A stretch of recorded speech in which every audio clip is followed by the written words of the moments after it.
लाडकी बहीण योजना, ज्या योजनेच्या माध्यमातून मागील वर्षभरापासून लाडक्या बहिणींच्या बँक खात्यावरती प्रत्येक महिन्याला 1500 रुपये जमा होतात आणि त्यामुळेच राज्यातील जवळपास 2.5 कोटी महिलांना या योजनेची सवय झाली होती। मागील अनेक महिन्यांपासून साधारणपणे 10 महिन्यांपर्यंत सर्व महिलांना योग्य पद्धतीने पैसे येत होते आणि त्यांच्या बँक खात्यावरती महिन्याच्या एका ठराविक तारखेला 1500 रुपये जमा होत होते। परंतु मे महिन्यामध्ये काही प्रमाणामध्ये लाडक्या बहिणींच्या बँक खात्यावरती योजनेचे पैसे जमा झाले नाहीत आणि त्यानंतर जून मध्ये आम्हाला पैसे नक्की येतील अशी आशा महिलांना होती, परंतु जून महिन्यामध्ये तर अधिकच महिला या योजनेमधून अपात्र झाल्या। आता हे अपात्रतेचं कारण काय असणार आहे किंवा परत पैसे येतील का नाही याबद्दलचीच आपण सविस्तर माहिती आज घेणार आहोत। त्यामुळेच सविस्तर व्हिडिओ पहा आणि अशाच प्रकारच्या महत्त्वाच्या माहिती व अपडेटसाठी आपल्या हक्काच्या मराठी चॅनलला सबस्क्राइब करायला विसरू नका। नमस्कार मित्रांनो, तुमचे स्वागत आहे आपल्या विराज झोळवे या YouTube चॅनल मध्ये।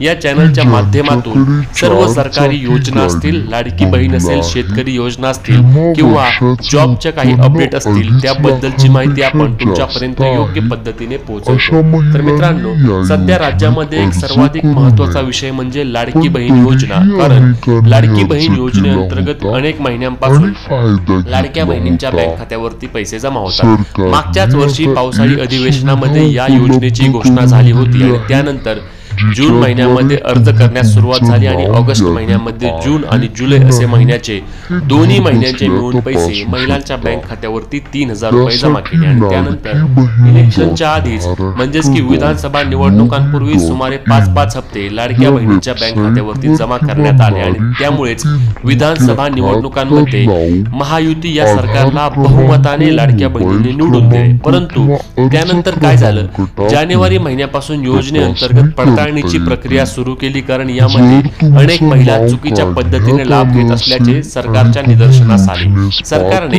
योजनेच्या वेळीच अर्ज करताना तुमच्याकडून एक हमीपत्र भरून घेतले होते, ज्या हमीपत्रामध्ये सरकारकडून या योजनेअंतर्गत शासन निर्णय आणि या शासन निर्णयानुसार काही अटी व निकष देण्यात आले होते, ज्यामध्ये कुटुंबाचे वार्षिक उत्पन्न हे 2.5 लाखांपेक्षा कमी असावे, कुटुंब हे किंवा कुटुंबातील लाभ घेणारी महिला ही महाराष्ट्रातील रहिवासी असावी, सदरील महिलेचे वय 21 ते 65 वर्षाच्या दरम्यान असावे, महिलेच्या कुटुंबातील कोणताही व्यक्ती शासकीय नोकरदार नसावा, महिलेच्या कुटुंबातील कोणताही व्यक्ती हा निवृत्ती वेतनधारक नसावा, महिलेच्या कुटुंबातील कोणत्याही व्यक्तीच्या नावावर ट्रॅक्टर वगळता इतर कोणतेही चारचाकी वाहन नसावे, अशा काही महत्त्वाच्या अटी असतील किंवा त्यासोबतच कुटुंबातील कोणताही व्यक्ती आमदार खासदार नसावा किंवा माजी आमदार खासदार देखील नसावा, अशा काही अटी व निकष देण्यात आले होते। त्यासोबतच एका कुटुंबामध्ये एक विवाहित आणि एक अविवाहित अशा महिला म्हणजे एका कुटुंबामधून जास्तीत जास्त 2 महिला लाभार्थी यामध्ये पात्र ठरतील असे अटी व निकष देण्यात आले होते। परंतु इलेक्शन्स असल्याने आणि लाडक्या बहिणींना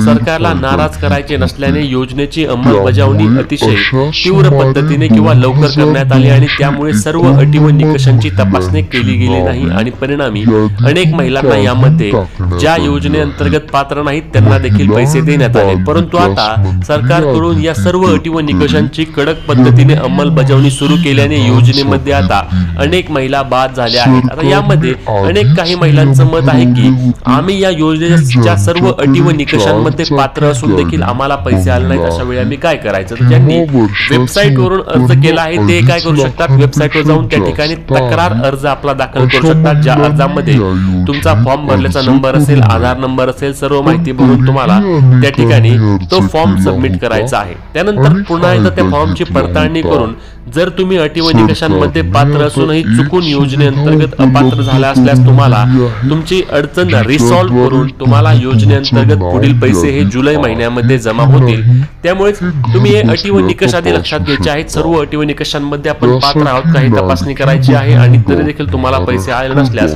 तुम्ही याची तक्रार करू शकता। आता सर्वात महत्त्वाचं म्हणजे ज्यांनी नारी शक्ती मोबाईल मधून नारी शक्ती ऍप मधून ज्यांनी फॉर्म भरला होता किंवा ज्यांनी ऑफलाईन पद्धतीने फॉर्म भरला होता त्यांनी आता काय करायचं आहे, तर सध्या तुम्हाला नारी शक्ती ऍप्लिकेशन मधून किंवा तुम्हाला इतरही कुठून यामध्ये ऑफलाईन पद्धतीने अर्ज करणाऱ्या महिलांना यामध्ये दुरुस्ती करता येत नाही, त्यांनी थोडे दिवस थांबायचे आहे, कारण तुम्हाला आता यामध्ये वाट बघावी लागणार आहे। आता वाट बघून जर तुम्ही योजनेमध्ये पात्र झाल्यास तुम्हाला पुन्हा एकदा काही ना काही यामध्ये दुरुस्तीचा नक्कीच पर्याय उपलब्ध होईल आणि दुरुस्ती करून तुम्हाला योजनेचे पैसे मिळणार आहेत। आता तुम्हाला योजनेचे हप्ते आले का नाही हे आम्हाला कमेंट करून नक्की सांगा। तुम्ही अटी व निकषांमध्ये पात्र आहात का नाही हे देखील आम्हाला कळवा आणि पुढील सर्व अपडेटसाठी आपल्या हक्काच्या चॅनलला सबस्क्राईब करायला विसरू नका। भेटूया पुढच्या व्हिडिओत, तोपर्यंत जय महाराष्ट्र।